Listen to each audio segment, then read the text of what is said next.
안녕하세요. 이슈를 대신 읽어주는 남자 이대남입니다. 지난 6월 7일 하남에서 일어난 교제 살인 사건을 기억하실 겁니다. 가해자는 피해자와 3주간 교제를 했고 지속적인 성적 요구를 강요하는 등 변태적인 성향을 보였고, 피해자가 이별을 고하자 피해자를 집 앞으로 불러 잔인하게 살해한 뒤 현장에서 체포되었습니다. 가해자는 체포당할 당시 자신이 조현병이 있어서 약을 먹지 못해 환청이 들렸다고 진술을 했지만, 조사 결과 가해자는 어떠한 진료 내역도 없었다고 합니다. 즉, 감형을 받기 위해 거짓말을 한 것이죠. 조사 결과 가해자는 5시경에 피해자에게 이별을 통보받고 35분 정도가 흐른 뒤쯤 자신의 휴대전화로 살인사건을 검색한 뒤에 강서구 PC방 살인사건의 범인이 사용한 칼을 검색하고 그와 비슷한 흉기 4자루를 구매했다고 합니다.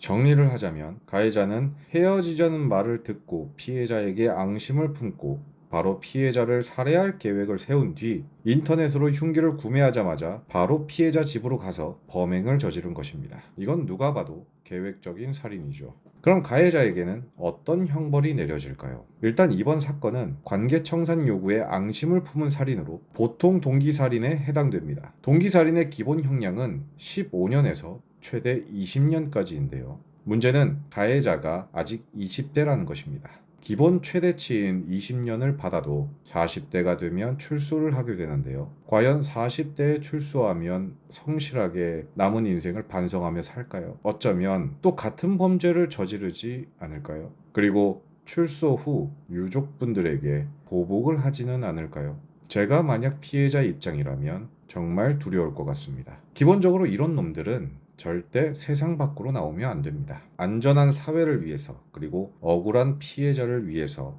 무조건 무기징역 이상이 나와야 합니다. 그런 의미에서였을까요? 오늘 피해자 유족분이 본인의 SNS에 가해자에 대한 엄벌 탄원서를 독려하는 게시물을 올리셨습니다. 가해자가 다시는 사회에 나오지 않도록 도움을 요청한 것인데요. 저는 이미 탄원서를 유족분께 전달을 했고, 유족분의 동의를 구한 뒤 여러분들의 도움을 받고자 이렇게 영상을 제작하게 되었습니다. 제가 탄원서를 작성을 하는데 걸린 시간이 10분 정도 걸리더라고요. 여러분들의 시간 10분이면 저 가해자는 재판에서 엄벌에 처해질 것입니다. 그 근거로 바로 오늘 기사에 교제 살인에 대한 검찰의 입장 발표가 있었는데요. 검찰총장은 교제 살인에 대해 엄정하게 대응하라는 지시가 내려졌다고 합니다. 그만큼 요즘 일어나는 교제 살인이 심각하다고 느낀 것인데요. 이런 분위기에 여러분들의 탄원서까지 더해진다면 가해자는 무기징역도 나올 수 있습니다. 만약 이번 재판에서 무기징역이 나온다면 교제 살인에 대한 경각심을 불러일으킬 수도 있고, 다시는 이와 같은 일들이 없어지진 않겠지만